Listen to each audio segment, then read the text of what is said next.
Hi, in this video, we're going to take a look at how you can enable or disable Smart HDR in camera on your iPhone 12 or the iPhone 12 Pro.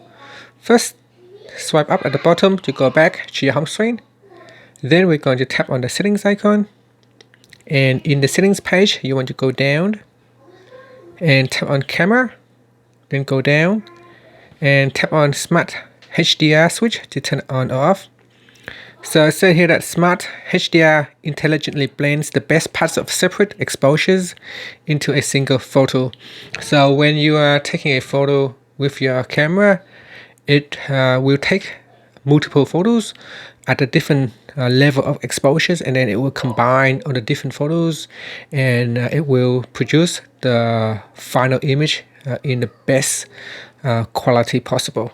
And that's it. Thank you for watching this video. Please subscribe to my channel for more videos.